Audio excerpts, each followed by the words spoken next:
Since the late 1940s, situation comedy has been one of the most popular genres of all time.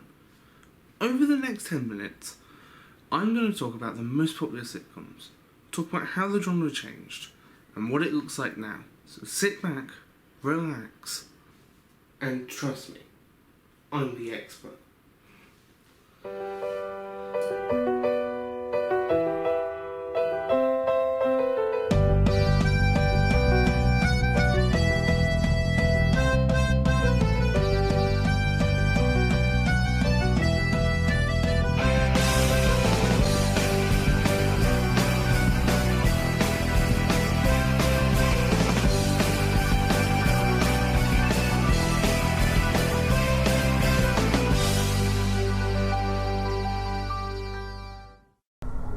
Sitcom is a combination of the two words situation and comedy, a genre of TV where the comedy comes from the situation the characters put themselves in.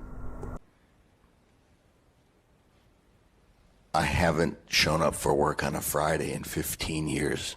While the first ever sitcom that was released came out in Britain, I wanted to specifically look at American sitcoms. The first ever American sitcom was called Mary Kay and Johnny.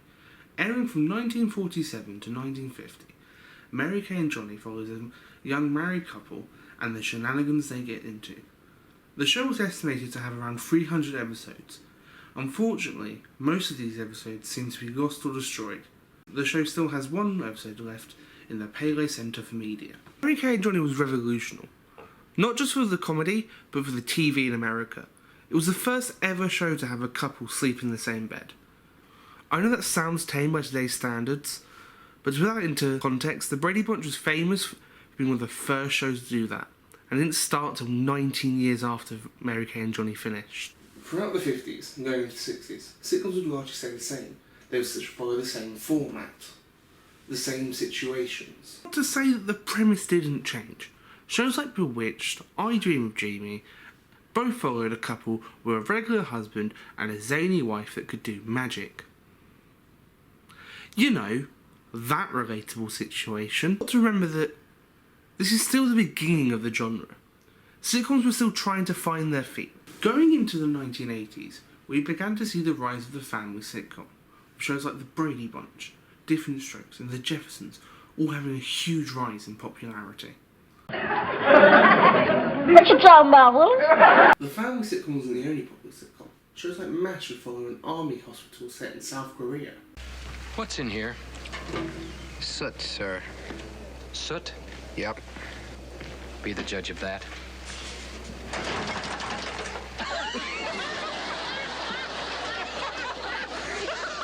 And Cheers was about lots of different people who went to a bar. Oh, Norman? what's up, Norm? My nipples, it's freezing out there.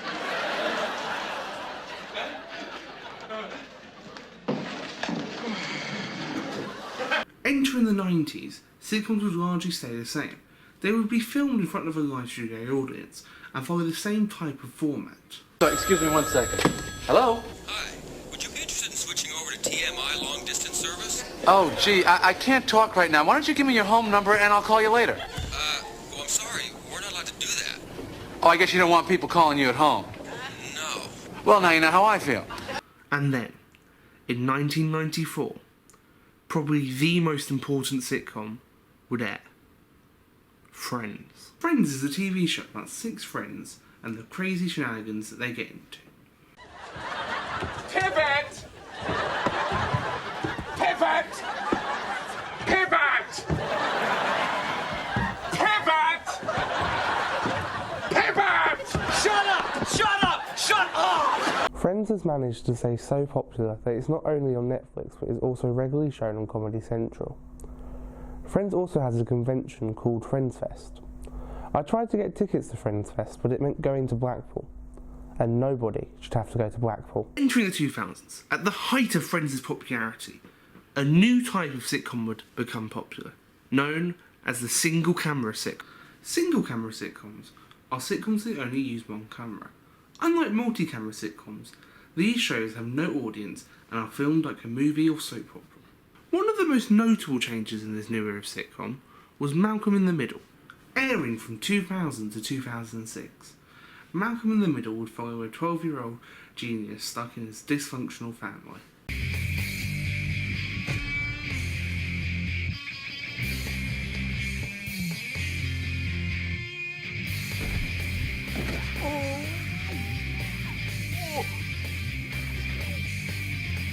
Future's now, old man. Malcolm in the Middle was an incredible show. It was a show that had incredible characters that worked amazingly together. It showed a family with realistic problems like struggling for money. It had siblings that wouldn't just bicker slightly, but torment each other. And all this was incredible as it served in aid of the comedy. First airing in 2001, Scrubs would follow the life of a young doctor. The show was a perfect mix of comedy and drama. Although these two factors would sound like they would go against each other, they'd work incredibly well together. What's that I see in your ear? Fazal. Cool, a coin. Do you want it? Here, you take it. Oh, magic! The show had 8 seasons of incredibly brilliant TV, with characters that had realistic flaws, and writing that would talk about real issues in medicine at the time, and had one of the best finals of all time, and had one season of TV so bad that actually watching paint dry is funnier. No, I'm not over it. Scrubs was famous for its incredible use of music. The show would use indie music from start to finish to help lift the quality of the show and to shine a light on these type of music and bands. The use of music in scenes like this. Pictures of what? You know, crying babies covered in chocolate, people singing happy birthday to my son who've never even met him before, you know, the whole routine.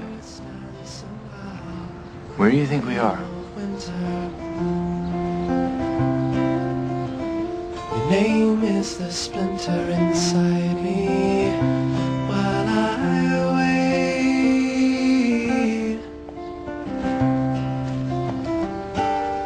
I remember the sound. And this. Clear!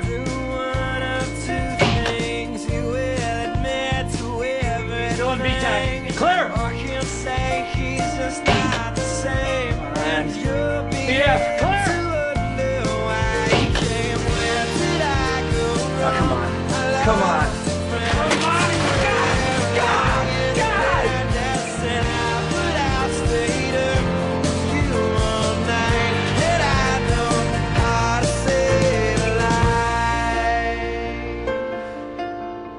Examples of how the single camera sitcom could use music with serious scenes to hit harder. Throughout the 2000s, the single camera sitcom would get more and more popular.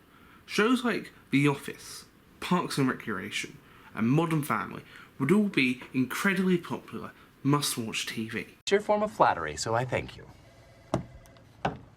Identity theft is not a joke, Jim. Millions of families suffer every year. My God! The 2010s would see popular multi-camera sitcoms like 2.5 Men, How I Met Your Mother, and The Big Bang Theory start and finish. Penny. Or single camera shows like Brooklyn Nine-Nine and The Good Place would start and be insanely popular. I want it that way? Backstreet Boys, I'm familiar. Okay. Number 1, could you please sing the opening to I Want It That Way? Really? Okay. You are my fire. Number 2, keep it going. The one desire. Number 3. Believe when I say. Number 4. I want it that way. Tell me why. Ain't nothing but a heartache. Tell me why. Ain't nothing but a mistake. Now number 5. I never wanna hear you say, Woo! I want it that way. Ah, chills. Literal chills. It was number 5. Number 5 killed my brother. The future of sitcoms looks to follow this future of almost all TV, and go on to streaming services like Netflix, Amazon Prime, and Disney+.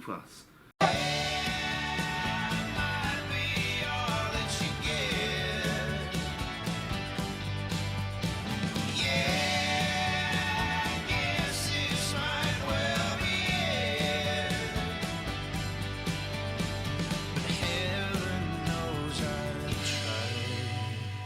The clip I just showed you is from a TV show called Ted Lasso, which in my opinion is the future of sitcoms. Ted Lasso is a sitcom that's written by Bill Lawrence and stars Jason Sudeikis as Ted Lasso, an American football coach and world's most likeable man. Ted Lasso is a show that in the space of about 10 minutes can make you go from crying with laughter to just crying. If there's one show I would recommend, it's Ted Lasso, and me sitting here talking about it does not do it service. If sitcoms go the same way that Ted Lasso and companies like Netflix and Apple TV can keep producing shows like this, then the future is very bright for sitcoms.